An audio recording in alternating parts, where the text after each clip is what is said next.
And then along the way, we get to experiment with email tech. As you all know, we can't do this on every email client, on every device, but if we do it for some of our database, in a carefully selected way, we can drive those core email metrics. And this is something we love to play with, as I'm sure you will do as well.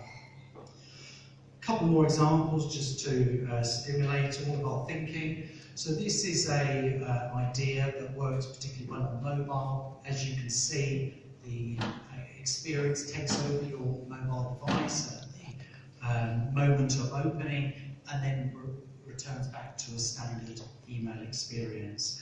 Again, it's not going to work on, it's not for desktops, it's not going to work on every version of Outlook, but again, for some of your highest value segments, it can have quite powerful results.